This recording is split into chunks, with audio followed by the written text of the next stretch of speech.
Hey guys, it's your girl Baltimore's Baddest Stylist coming to you again with a quick tutorial on how to do the watercoloring technique simply using hot water and 2 bottles of hair color. The hair color that I'm using today is Crimson by Adore, as well as 1 bottle of Intense Red, which is by Kiss Colors.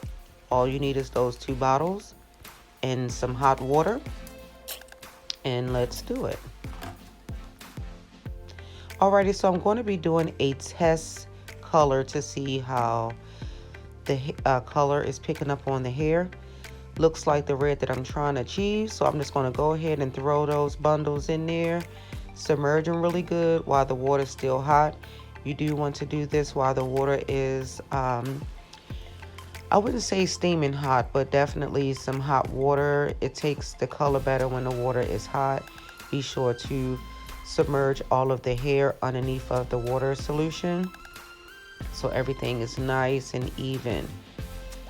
You want to dip and swish those bundles around in that watercoloring solution to be sure that the color is dispersed nice and evenly.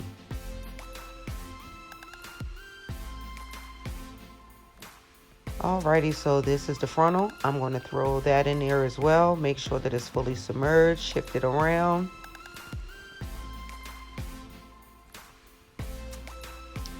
Flip it over, dip, dip, dip it. I'll be using the rest of the hair color that's inside of the bottle to squirt on the top to intensify the color, but as well as to not waste any color that's left inside of the bottle.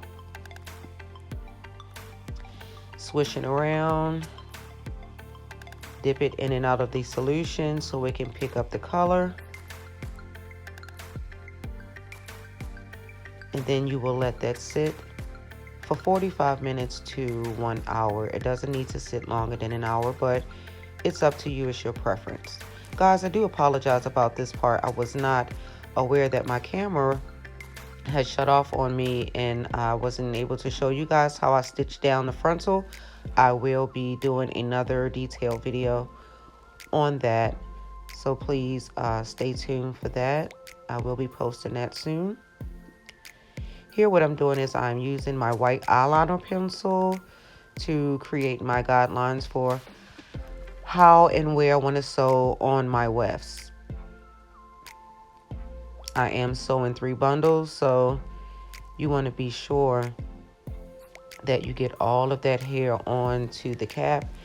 And in order to do that, you do have to double weft your wefts. Alrighty, it's time to get this machine ready, set to sew. I am using red thread. I would like a seamless effect, so always use the same color thread as the hair that you're using, and that way everything is undetectable, it's seamless, and flawless. Alrighty, I am double wefting the wefts so that I'm able to get all 3 bundles on. This is the first bundle. I am double wefting the second bundle.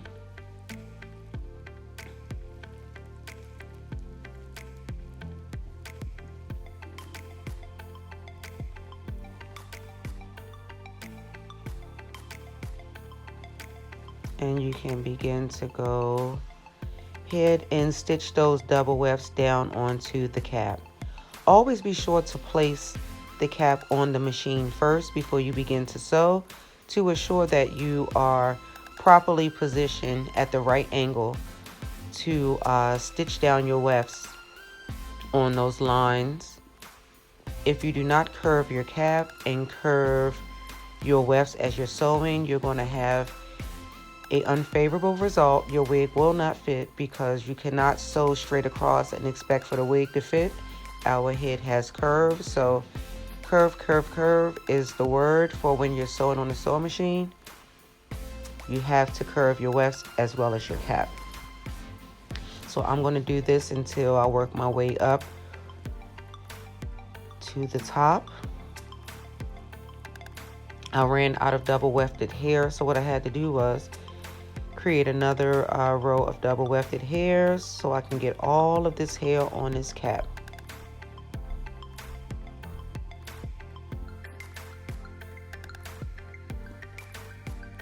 As you can see me slightly shifting my cap as I have it down on the machine because I am staying consistent with my lines. It's like walking a straight line. Not a straight line, a curved line. In order to keep that consistency, you have to be sure that each row that you're sewing, that you place the cap on the sewing machine at the angle that you need in order to get those wefts nicely sewn onto the cap. Alrighty, this is another row of double wefting that I'll be sewing down. And I'm working my way to the top. After this weft, I do begin to do the single wefting.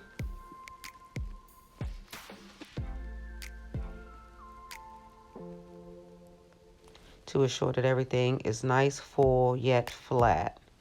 I didn't want to make the video too long, guys. What I'm doing here is I'm just blowing the hair out because I did not dry the hair after I colored it. So I'm just blowing it out on warm heat with the blow dryer. And I didn't want to make the video too long, so what I did was I went on and flat ironed it. As you can see, it came out really nice. The color's beautiful. It's nice and even. No blotchy spots and stains. It looks really good. Alrighty, and here is the finished product. I just flat ironed it. I didn't really necessarily style it, but it looks really good. And one thing that I do appreciate about the watercoloring technique is that my lace did not get any stains. It does not have any spots. It is completely flawless. It came out really well. Looks good, looks good. Well, thank you guys for watching my video, and I will be sure to come at you with another tutorial showing you how I stitch down the frontal. So stay tuned and thank you for watching.